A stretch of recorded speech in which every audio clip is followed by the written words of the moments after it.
Azam bagi pihak pembela tanah air NGO Peta akan memfailkan satu laporan petang ini, dan laporan ini ditujukan ke atas terus Muhammad Abdul Hamid, Timbalan Ketua Menteri Pulau Pinang. Kerana apa?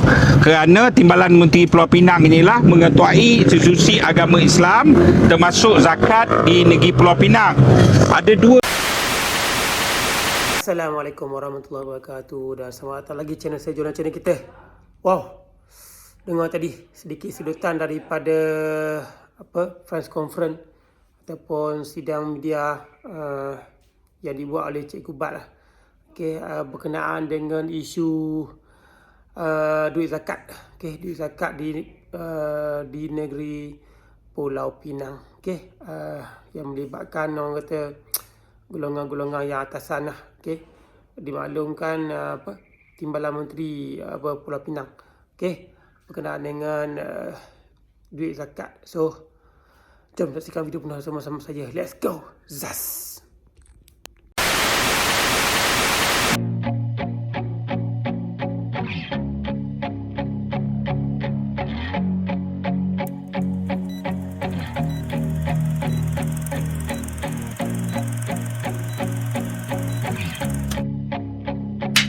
Azam bagi pihak pembela tanah air NGO Peta akan memfailkan satu laporan petang ini, dan laporan ini ditujukan ke atas terus Muhammad Abdul Hamid, Timbalan Ketua Menteri Pulau Pinang. Kerana apa? Kerana Timbalan Menteri Pulau Pinang inilah mengetuai institusi agama Islam termasuk zakat di negeri Pulau Pinang. Ada dua kes yang tentang isu ini supaya keadilan itu dapat ditegakkan dalam institusi zakat. Okey, saya cuba simplisikan. Pertama sekali, Azam bagi pihak pembela tanah air NGO Peta akan memfailkan satu laporan petang ini, dan laporan ini ditujukan ke atas terus Muhammad Abdul Hamid, Timbalan Ketua Menteri Pulau Pinang. Kerana apa? Kerana Timbalan Menteri Pulau Pinang inilah mengetuai institusi agama Islam termasuk zakat di negeri Pulau Pinang. Ada dua kes yang kita bangkitkan. Pertama sekali ialah berkenaan pembelian tanah. Telah diputuskan oleh Majlis Fatwa bahawa duit zakat ini tidak boleh membeli tanah untuk dibuat simpanan, dan pusat zakat tidak boleh membeli tanah untuk membuat simpanan tanah, iaitu land bank. Kedua ialah berkenaan dengan perkara ini pun sebenarnya Mufti dan pusat Majlis Fatwa telah mengeluarkan kenyataan secara terus, tetapi di bawah Muhammad Abdul Hamid, Timbalan Menteri Pulau Pinang kali ini, perkara ini diteruskan. Pertikaiannya apa? Pertama, pusat zakat ni duit zakat kutipan orang untuk bantu orang ramai, kan? Adakah orang seluruh Pulau Pinang dah habis dibantu dan ada yang sampai berlebih duit zakat? Tak ada, masih ada memerlukan bantuan. Kenapa pula jutaan ringgit digunakan untuk membeli satu tanah yang tak ada tujuan? Tak ada tujuan untuk beli tanah tersebut, dia simpan. Dan lebih meragukan apabila tanah tersebut adalah dimiliki ataupun terkait rapat dengan satu orang yang merupakan sahabat baik kepada Timbalan Menteri Pulau Pinang, yang pernah menjadi Timbalan Speaker Negeri Pulau Pinang, yang pernah menjawat jawatan ADUN, Ahli Dewan Undangan Negeri Sungai Bakap Pulau Pinang, dan dia juga aktif dalam gerakan sebuah NGO Islam bersama dengan Muhammad Abdul Hamid. Jadi itu yang kita pertikaikan. Kenapa beli tanah tanpa tujuan guna duit zakat? Ini adalah penyelewengan besar yang daripada segi hukum salah, dan SPRM boleh masuk siasat kenapa pembelian tersebut, kan? Contohnya, kalau bukan libat duit zakat lah, saya duit kementerian, saya guna duit kementerian, beli tanah kawan saya pun ia boleh disiasat, kan? Dan ini ternyata satu bentuk penyelewengan yang amat memalukan di negeri Pulau Pinang. Kedua ialah duit zakat telah digunakan untuk membayar baki hutang rumah, full settlement figure keseluruhan jumlah baki rumah. Ini pelik. Duit zakat ni kita tahu bantu orang dalam keperluan mendesak, kan? Orang nak pergi belajar, orang yang berhutang betul-betul sampai tak dapat makan. Macam mana ratusan ribu digunakan untuk membayar baki hutang rumah seorang dengan menggunakan duit zakat. Ini benda salah. Dan setelah kita teliti bahawa yang dapat bantuan ini adalah kawan sekolah kepada orang yang ada kuasa, yang menguasai elemen agama dalam negeri Pulau Pinang. Jadi hari ini kita membuat pembongkaran. Orang cakap berapa value Pusat Zakat Pulau Pinang, kita tengok memang ada banyak kepincangan.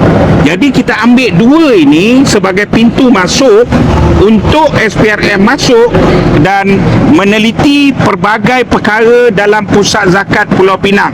Ini sangat-sangat memalukan umat Islam, dan ini menunjukkan bagaimana, kan, di bawah negeri DAP ni dia bagi orang Islam jaga, kan, tapi terlungkup juga. Jadi itu adalah perkara pertama. Dalam pada masa itu, Timbalan Menteri Pulau Pinang memang sudah berada dalam radar kita. Dan antara rekod yang kita catat ialah, ni kena dengar betul-betul, antara rekod kita catat pada Januari 2024, kita baru saja teliti bagaimana lawatan ke beberapa buah negara Timur Tengah. Lawatan ni, saudara, kerajaan boleh bayar tiket kita, wakil rakyat, ahli parlimen, pemimpin, kerajaan boleh bayar. Dan menurut pekeliling kerajaan, amat digalakkan membawa pasangan, membawa isteri, kan? Okey, bagus. Tetapi melalui carian kita, rekod kita, kita menjumpai hampir semua lawatan keluar negara, kan, dia bawa anak bini. Bukan bini saja, bawa anak 1, 2, 3, 4, 5, 6. Dan ini menimbulkan keraguan kita. Pertama, siapa bayar? Kedua ialah kita nak tanya, bukan setakat siapa bayar tiket kapal terbang, siapa biayai ground, kan? Dan kita risau apabila lawatan ini juga melibatkan institusi agama negeri Pulau Pinang, lawatan-lawatan kerja keluar ini, adakah dia turut menggunakan wang dan duit institusi agama? Ini semenjak Januari 2024. Perkara-perkara seperti ini pernah dibangkitkan dalam dewan. Perkara-perkara seperti ini pernah ditulis dalam media. Tetapi masalahnya ialah tidak ada tindakan serius. Adakah kalau dia ni negeri Pulau Pinang ni kerajaan, lebih-lebih lagi dia PKR, kan? Jadi dia buat apa saja boleh lepas. Tak bolehlah macam tu. Jadi hari ini kita membuat laporan atas dua perkara ke atas Timbalan Ketua Menteri Pulau Pinang sebagai pintu masuk untuk menyelongkar bagaimana penyelewengan. Ni bukan penyelewengan projek apa semua ni, penyelewengan wang yang seharusnya digunakan untuk orang Islam di negeri Pulau Pinang diselewengkan. Okey. Kedua, ramai orang cakap, malau Cikgu Bat ni asyik askar. Okey, betul. Saya akan masuk. Saya bawa beberapa dokumen untuk membuat changing note dengan kawan-kawan SPRM. Dan saya ucap SPRM setakat ini memberi kerjasama yang baik, kan? Cuma ada sedikit kelembapan itu. Kerana itu kita tetap membuat pendedahan untuk memberi tekanan kepada SPRM untuk bergerak. Okey. Tetapi hari ini kita masuk untuk membawa satu benda baru, iaitu Okey, so kau dah tengok video yang berdurasi dalam lebih kurang dalam 7 ke 8 minit Okey, satu pendedahan oleh Cikgu Bat. Okey, alhamdulillah Cikgu Bat baru-baru ni dah mendedahkan mendedahkan satu benda yang kira rasuah yang melibatkan kuasa tertinggi ATM, dan akhirnya terbongkar dan memang betul-betul bersalah lah. Okey, bayangkan ketua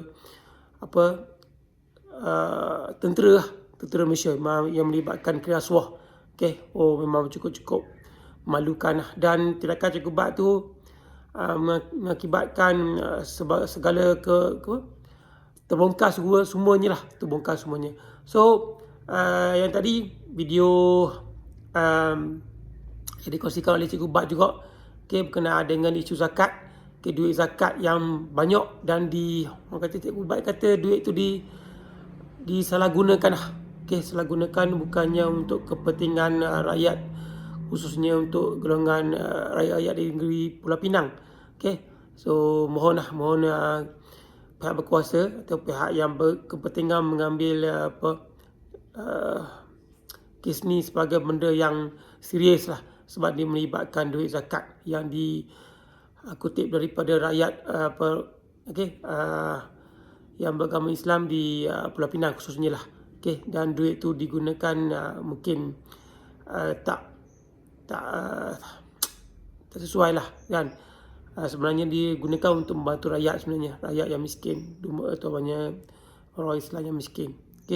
So apa komen-komen berkenaan video ni, jangan lupa subscribe video saya, tinggal komen ke bawah. Saya berjumpa lagi. Assalamualaikum warahmatullahi wabarakatuh.